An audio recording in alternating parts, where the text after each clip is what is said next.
you don't feel late. That's the problem. Most people don't realize they've wasted their life until there's nothing left to fix. I believed I had time. I was wrong. This photo, look at that little colored TV sitting there like a treasure. It wasn't just a screen. It was a miracle on wooden legs that changed everything about our evenings.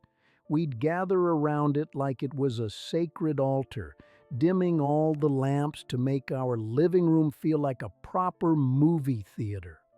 The colors weren't sharp like today's screens. They were soft, almost dreamlike. But we didn't care one bit. That glowing box made our whole house feel modern and sophisticated, even if the rest of the room was still filled with the same old furniture we'd had for years.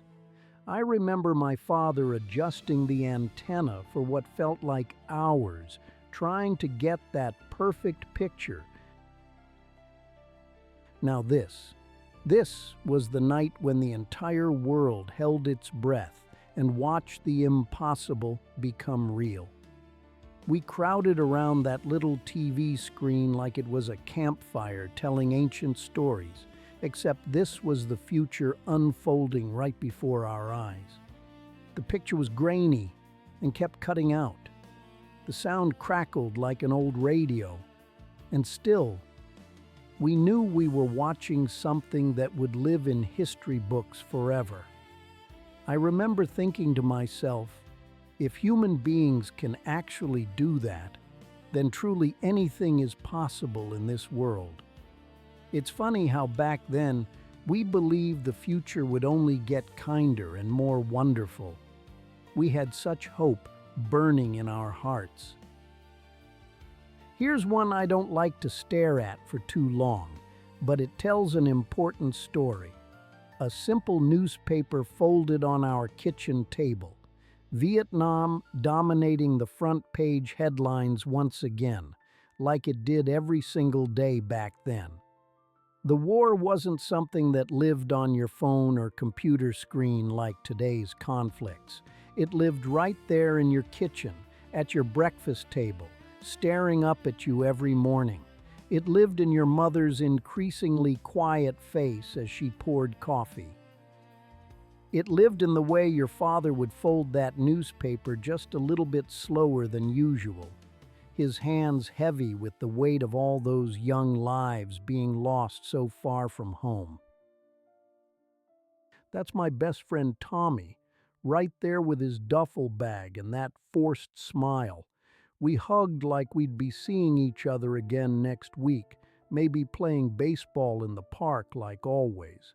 But deep down, we both knew much better than that. Nobody cried out loud in public. Men simply didn't do that sort of thing back then. It wasn't considered proper or manly.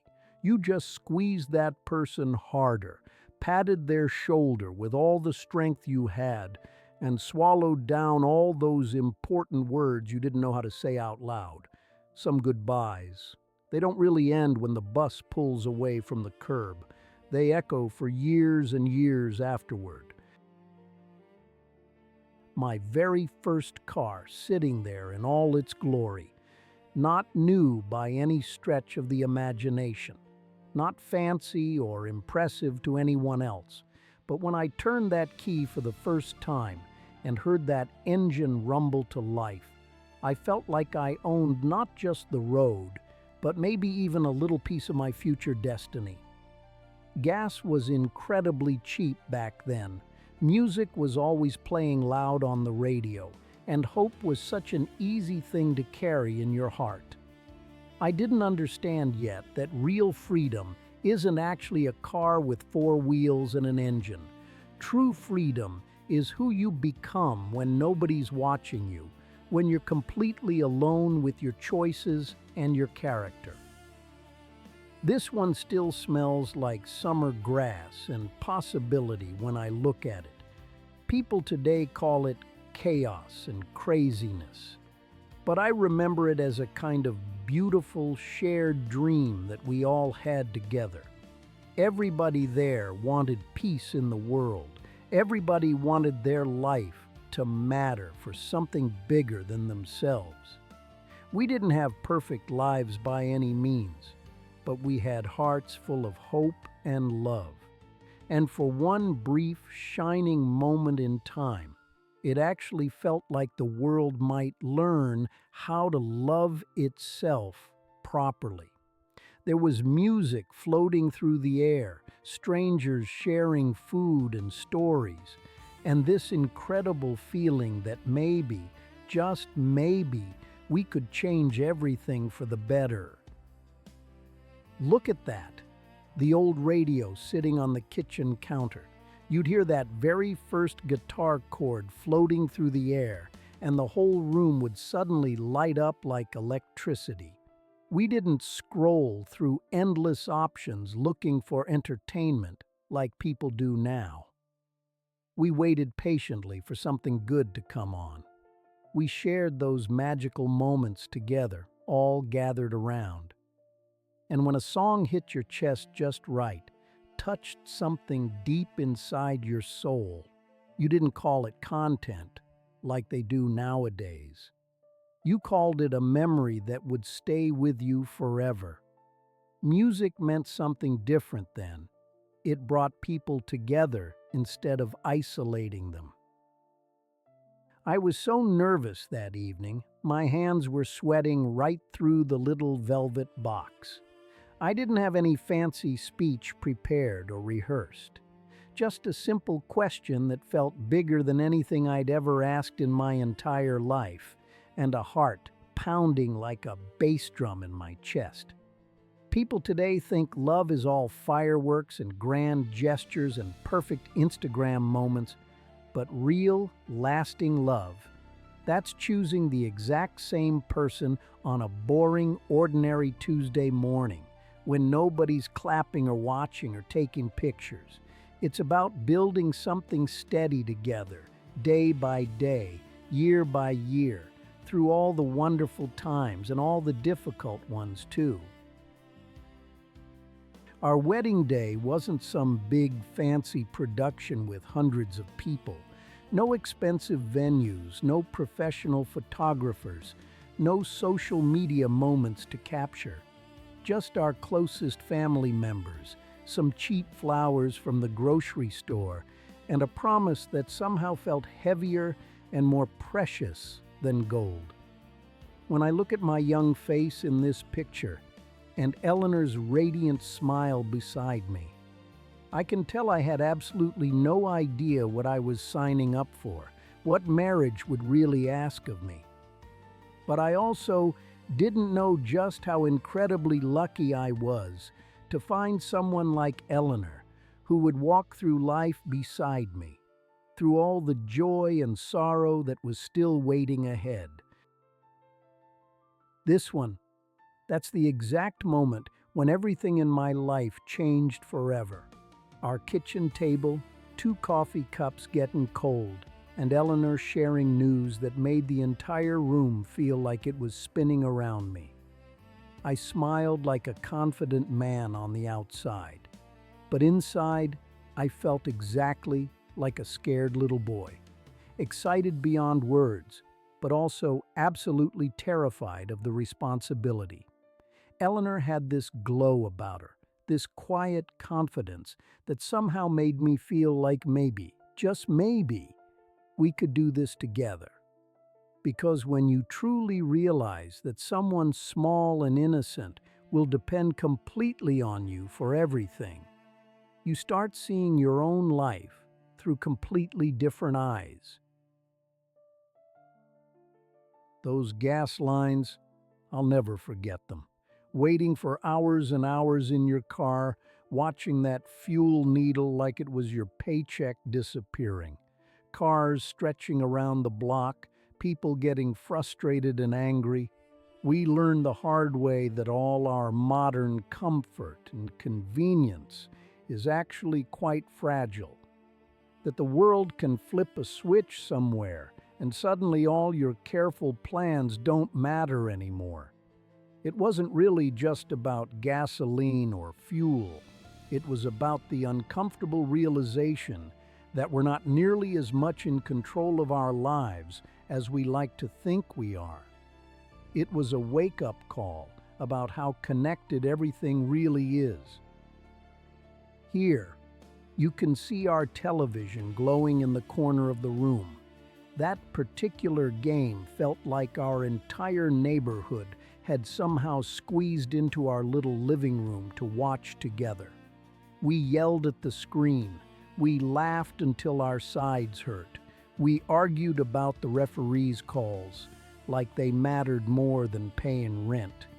And in a strange way, those moments did matter that much, because those magical nights weren't really about sports or winning or losing. They were about belonging somewhere, feeling connected to something bigger than yourself. They were about sharing joy and excitement with the people you cared about most. Community used to happen naturally, right there in your living room. Disco music and dancing. People make jokes about it now, but back then, it was pure freedom, set to an incredible beat that you could feel in your bones. You'd walk into one of those clubs and suddenly nobody cared who you were during the regular day, what job you had, or what problems were waiting at home. For a few precious hours, you could just be pure joy, moving to music that made your soul feel alive. The lights would flash, the floor would pulse with bass, and for that time, you existed only in that moment. Sometimes I really miss how easy it was to forget your troubles back then, without needing to pretend you didn't have any at all. This photograph. I remember that newspaper actually shaking in my hands when I read the headlines, not from fear or anger, from complete and utter disbelief that something like this could happen. We grew up thinking that presidents and leaders were somehow untouchable, almost like they existed above ordinary human flaws. Then suddenly, you learn they're just people too, flawed, capable of lying and making terrible mistakes just like anyone else. That was an incredibly hard lesson for our entire country to swallow, and for me personally. It changed how I looked at authority and power forever. Trust, once broken, is very difficult to rebuild completely. Now look at this picture, our brand new Atari system. Two supposedly grown men acting exactly like excited little kids in front of our television screen.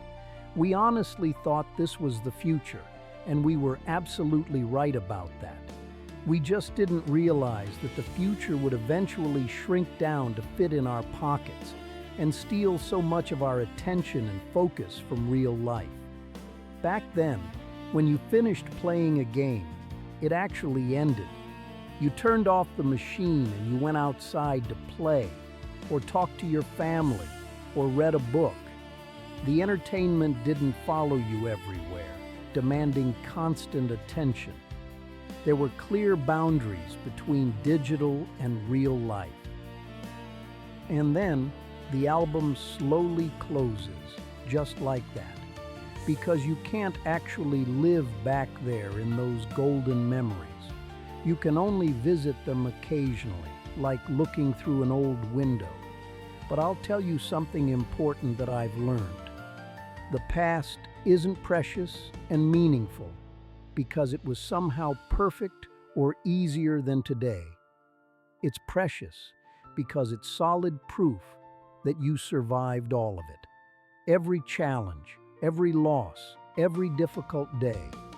And if you're sitting here listening to my voice right now, that means you're still here, still breathing, still growing. So your story isn't finished yet. There are still beautiful chapters waiting to be written in your life.